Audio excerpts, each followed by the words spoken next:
Welcome to Board Game Empire. We're going to be doing a quick overview and review of lore. So in this game, you are playing one of 4 characters. I was the wizard, Anthony was the paladin, and you're just trying to get the most points at the end of the game. There's actually more than 4 characters because you could switch them back. Oh yeah, they're double-sided. Yeah. So 4-player boards, I guess I should say. So you're doing this through various actions. To set up the game, you first give each player a player board. You set their traits to whatever the highest one on here, that like the blue, my blue started here, my green started there, my red started here. And you give each player a dice. You give each player 2 quest cards. They choose one to start their one of 2 quests that they have. You're going to be putting out the abilities and the action decks, which you will be, the action deck is the one you will be doing mostly throughout the game, because you need to do that to be able to perform any of the actions, but this is what guides you. And then you'll be using the merchant board where you can purchase abilities, or you can purchase your aura to unlock your second time of day. You'll also be possibly picking some of these quests based on which field you're in. You will place 3 fields out here. These are the recommended beginner fields: Waterfall Canyon, Sky Kingdom, and Throne Room. So you'll be moving your player piece to the next adjacent field. You don't have to move, but you can. The reason you're going to move that is you could see these different times of day that match the board here. You get the most benefit if you're in the field that has the same time of day as shown in the current where the tracker is. You're going to be moving this throughout, and it's played over 3 days. So you're going to be moving this each round, and at the end of the 4th round, you will change the monster deck. They're labeled 1, 2, and 3. This is actually the 3rd one, but you'll be changing that out to refresh and starting over with the time tracker here, basically in sunrise. So if you were on a field with the sunrise at the beginning of your turn, if the field you're on matches the time of day, you can draw an event card. The event cards will do various things. Some of them are enchantments. Some of them are things you can do at certain times. They just have various things. And you could have 3 events at the bottom of your board. If you do already have 3 and you want a different one, you'd have to discard one of the ones that you already have. The enchantments you can use twice. You could see the ×2. So you would just put one of your little tracking cubes on it, and once you did the second time, you could just discard it because you could no longer use that. You also have your companions. You can get those if you have an action card that you've taken that has looks like a little dog or a wolf shadow there. I'll go over the actions here in just a minute. And you'd also want to give each player a 2-sided player aid. One side has the iconography and the other side has the turn order and phases. So first you start out with, if you can draw an event card. If not, you move on to the movement phase. You may move, you don't have to. You pretty much just want to try to stay where you can get that event card at the beginning, because I didn't see any that were bad. They're all basically help you if you could actually do the action that it says. Then you have your action phase. That's where you could choose any one of the 4 face-up action cards. This one in the furthest right is free. If you take any of these, you either have to lower your renown or you have to pay one of the gems. Your renown is tracked right here. My starting renown, everyone starts with the same renown. So it starts right here, and that will go up and down based on if you spend it, or duels. If you lose a monster duel, you have to go backwards on your renown. and some of the the monster. And if you duel a monster here, and you lose, you could see if you lose on that one, you would lose 4 crystals if you have them and 3 renown. So the higher, the further in the game you go, the more stronger the monsters are. By the way, that was the strongest monster. We didn't beat any monsters, not once in this game. But I came close. I was 1 point away. It's very difficult to get your traits high enough because what you do in a duel, you're gonna roll this dice. So that's your trait. So you're basing it on your blue. So I have a strength of 4. And then you roll the monsters. They're based on blue. And their blue trait has this one has a 26 strength that you have to beat. So you just base it on what your strength is. If you have any modifiers, like your companions. I was able to have 2 companions based on ability. I can't remember what gave me that. Was it ability? Oh, my ability right here. So you have the...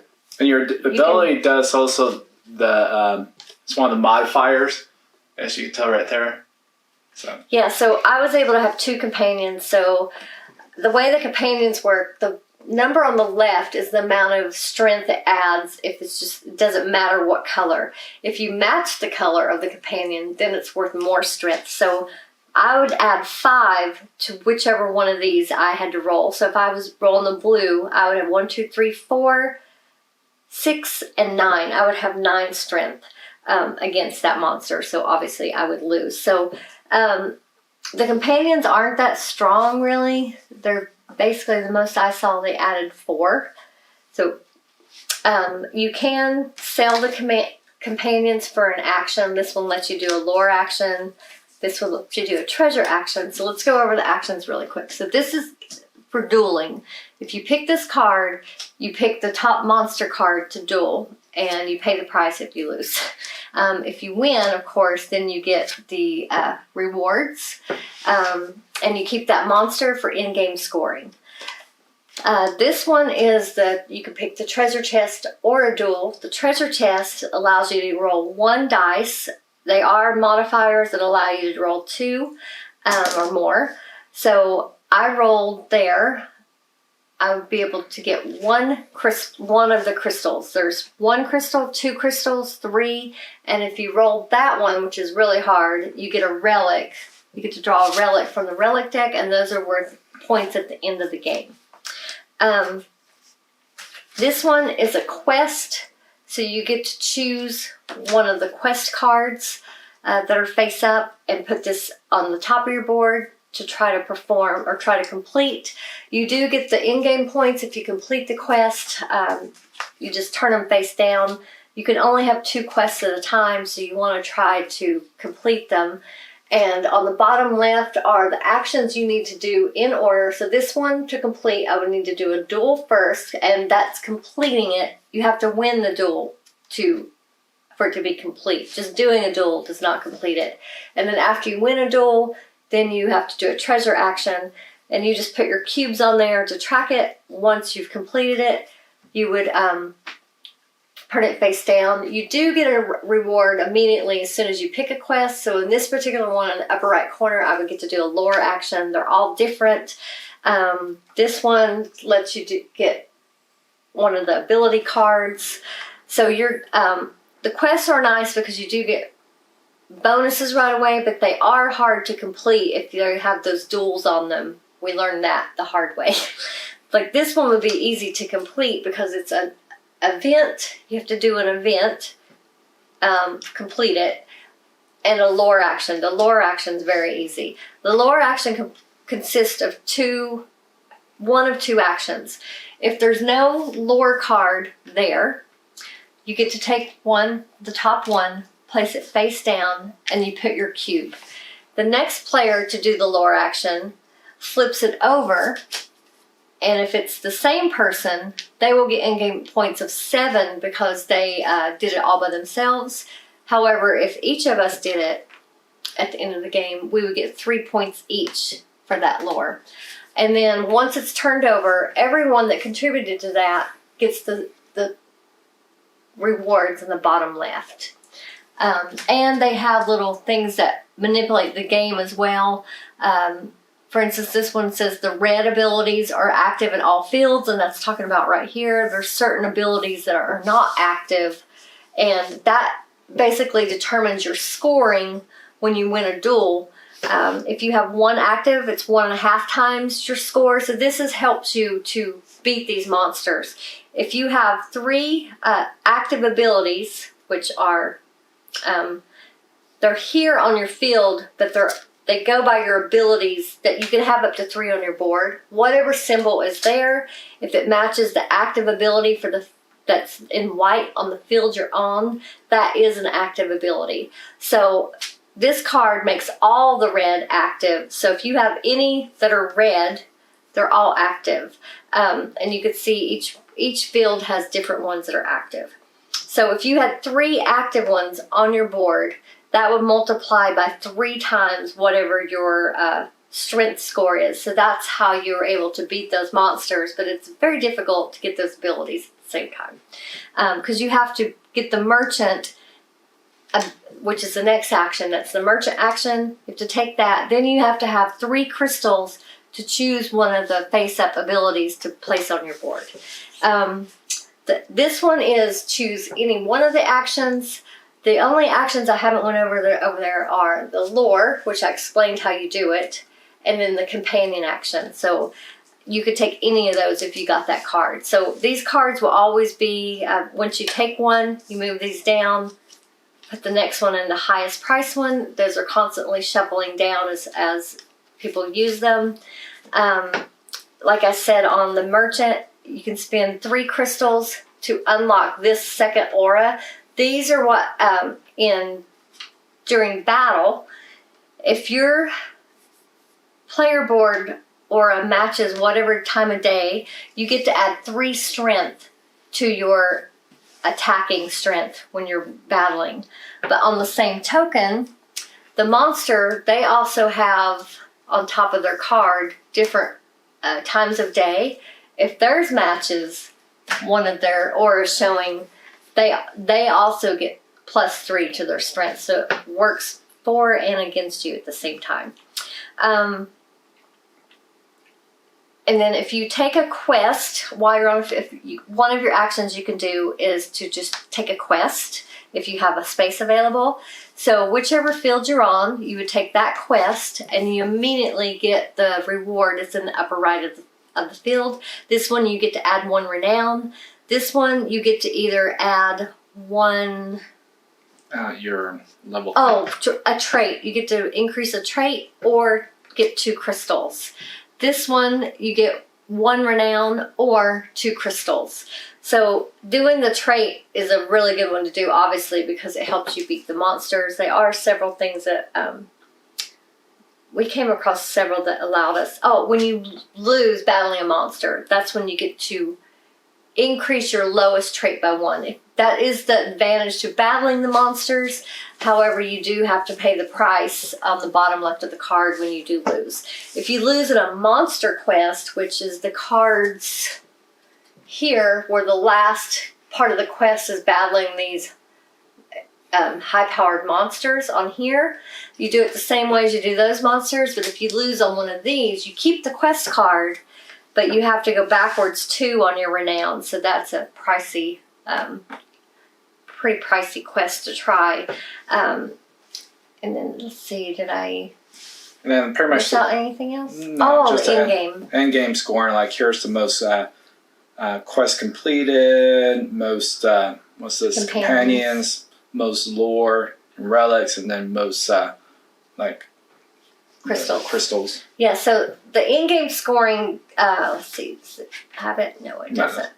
But you will be counting up your points on your completed quests, your monsters, relics. And your crystals count for so much. Let's see. So 2 gems is 1 point. Shared lore card, so this will be 3 points each. You do it on your own, it's 7 points. So the blue character would have 7, 14, 17 points just for the lore cards there, and the red character has 3. Relic cards, whatever the points are on your card, your monster cards that you defeated. quest cards that you did.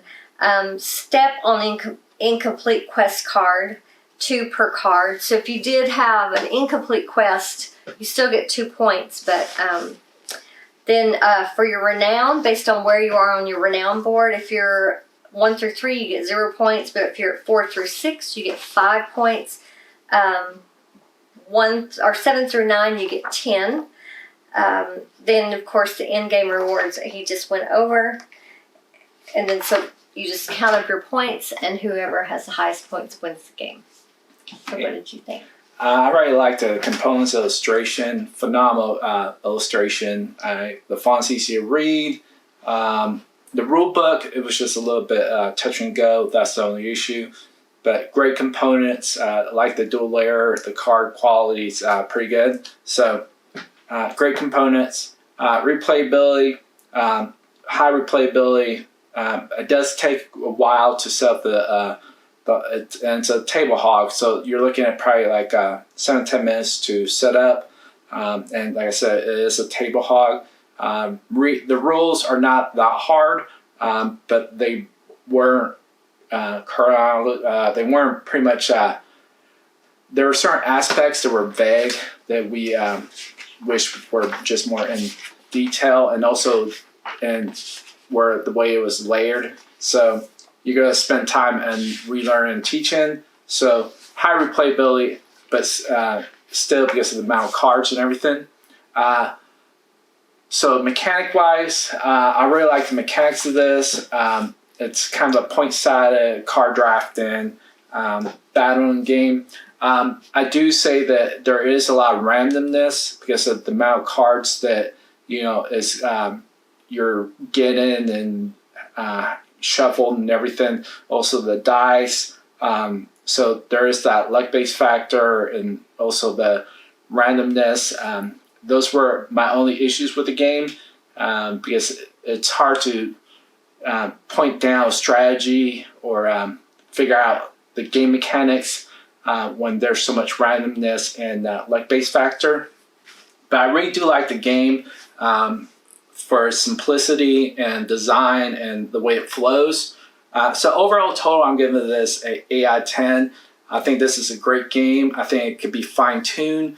Also, if they kind of reduce the randomness, where you could also mitigate and figure out, a strategy without having to constantly shift because of the way it's mechanically played. So 8 out of 10. What did you think? I enjoyed this game. I would give this an 8. Definitely. The theme itself and the font, I forget what this font is called. It's typesetting. I can't remember what it's called, but that type lettering, I've always liked that style. But there is a lot going on in this game. It feels a little overwhelming at first because there is a lot of actions and things you could take. But once you understand it, that your actions are driven by these action cards, it's easy just to, once you know the iconography. It didn't take us long to pick it up, but I will say we did have to watch, was it Tantrum House we watched that video? I can't remember.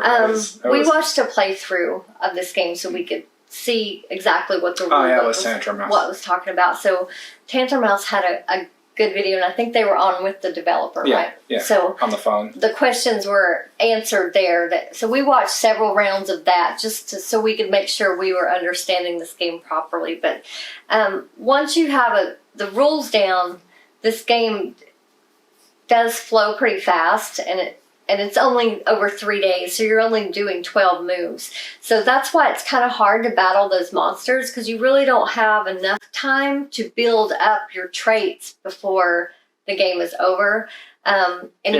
Each day, pretty much after the first day, the monsters just get harder. Right. And like you said, the randomness part of it, you can't really plan your actions very much. You can plan what you hope you can do, but it all depends on what actions are out here that you can do. It's not like your typical games where you choose 1 of 4 actions. Now you have to choose what's available. So there were several times where I needed to do a certain action, but the card just wasn't there. It never came out. So it made it to where I couldn't complete quests, because those quests, you have to do them in exact chronological order of what's shown on there. So that could really trip you up.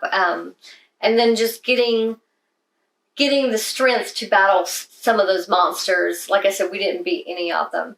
But I found the best way to do well in this game is the lore, because that's guaranteed points, and as long as you can get those actions to come out. And sometimes there's on the quest cards give you those actions too. But that's one of the best ways to get points. And of course, finishing quests, if you can find quests that don't call, most of them do require a duel. There's a few that don't. Getting those kind of gets you a head start, so you can get some quests under your belt without having to duel till later in the game. And definitely, I know, again, this is all determined on what actions are available. If you can get that ability where you can draw and get a free ability card, or if you can get the merchant where you can buy ability card, those abilities really do help you in the battles. So, 8, I would definitely give this game an 8. Like I said, it's a great game. I like the theme. I like the look of it, and it was really impressive. Both sides of the board are dual layered, so your cubes stay in, which I like. You don't have to worry about those moving around. Like I said, the rules do need to be refined a little bit. Add a few more details, so because there's too much left for assumption, I guess. So, and I'm an overthinker, so I tend to overanalyze what it means. So that's why I like the videos, to be able to watch those to see, am I on the right track, or am I thinking totally off base here? Because different people interpret things differently. So that's my only, I guess, complaint on this game. But again, if you watch a video on how to play it, you'll be fine, and you'll be going. So if you like this type of game, I would definitely suggest that you should check it out and see if it's something you might want to add to your collection. We will put the link in our description. They're selling it directly from their website, so you can just buy it directly from the. It's like $59.95, I believe. They did do a Kickstarter and it got funded, but from what I've seen, it's mostly from their website now. Yeah. So he'll put that link if you want to check it out and see more on their game. But definitely, it's one of the more fun ones we played. And I could see as we play it more how our strategies would develop more. And there's different fields. I didn't mention that. These fields are double-sided. And I can't remember how many they were to choose from, but there's quite a few fields. These are just the beginner ones that you would want to start with your first game. So that would add to the replayability, because that would be different. And there's quite a few different quest cards and event cards to draw from too. So hopefully this helped you to decide whether this is a game you might want to check out. Please give this video a like. Feel free to leave a question or comment. If you're already subscribed, thank you so much. We appreciate it. If not, we hope you will subscribe and click that bell so you can check out our content that we put out. Thank you again, and we look forward to seeing you next time.